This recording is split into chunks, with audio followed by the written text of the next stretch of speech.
Rosalind Peterson is an environmental impact analyst and founder of California Skywatch. Today, Rosalind is a leader in the fight to expose the true nature of the chemicals being sprayed in our skies. She has compiled extensive data documenting the ongoing geoengineering and weather modification programs contaminating our skies, water, and food supply. My name is Rosalind Peterson, and I was born and raised in Mendocino County in California. I was on a working farm in Mendocino County and grew up on a working farm. So I have a background in agriculture. I could drive a Cat tractor. I could do the irrigation systems. I decided to take environmental studies and planning course at Sonoma State University, where I got my degrees.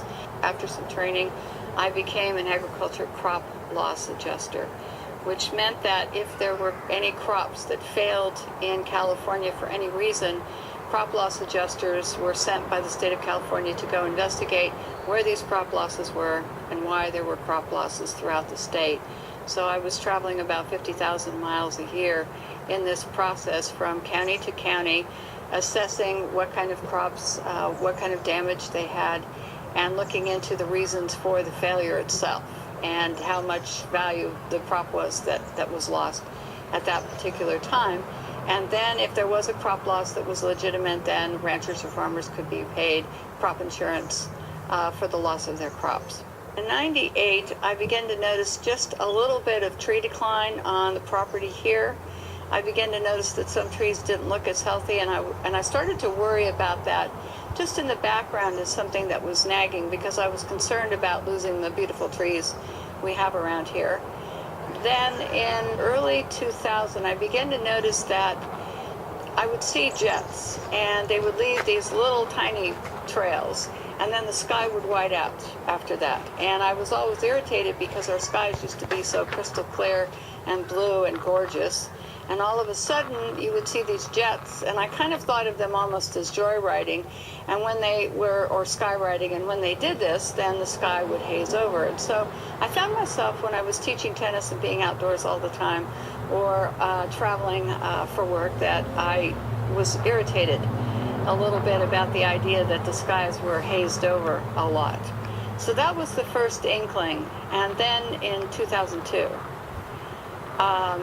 I was working for the Mendocino County Probation Department. I was on a lunch break, and a friend of mine stopped me and dragged me into his office and said, "What do you know about this?" And I said, "Nothing." And so he said, "Well," he said, "look," he said, "I want you to know that something strange is happening here, and I'm really concerned about it. My brother, who's in the military, is concerned about this, and has called me a couple of times to say he was concerned that there was something here that was going on that was not quite right." Aircraft making a condensation trail is very similar in many ways to when you go outside on a cold day and exhale. You create a condensation trail. That little cloud is a condensation trail. Now, if you take a 2-mile walk on a cold day and you can turn around and you can see your condensation trail tracking all the way back for 2 miles.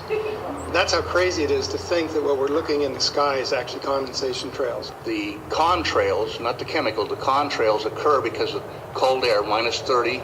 It takes high altitude, around 30,000 feet plus. There's carbon dioxide and water vapor in that exhaust.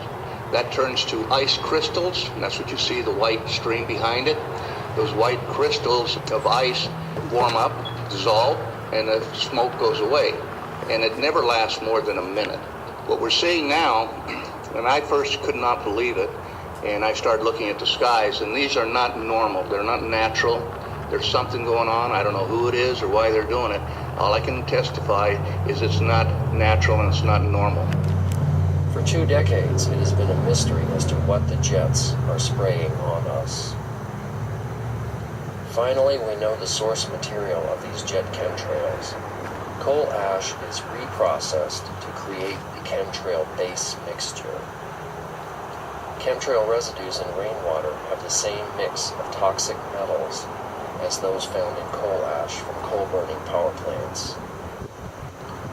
Such a huge amount of chemtrails is sprayed every day that there is no other source for these nanometal oxides except coal ash. Fly ash and bottom ash are created at every coal-fired power plant.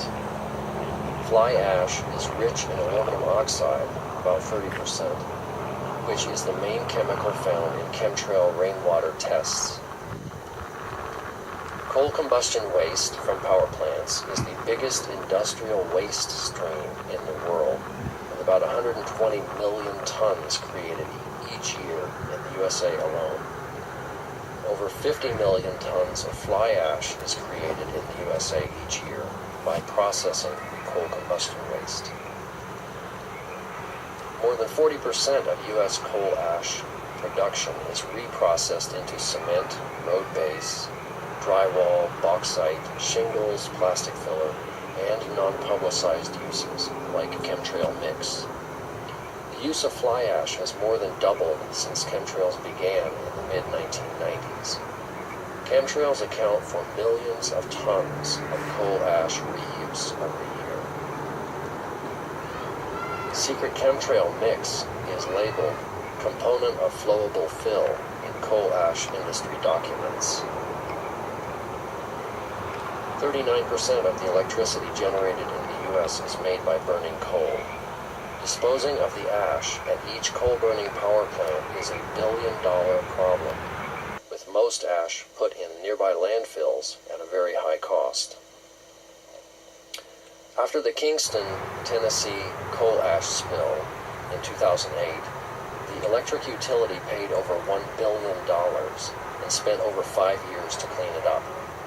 The secret chemtrail program receives fly ash from coal-fired power plants at a very low cost, since the power plant operators are trying to get rid of the ash. Railroad or barge transportation makes it easy to move millions of tons of processed fly ash to sea.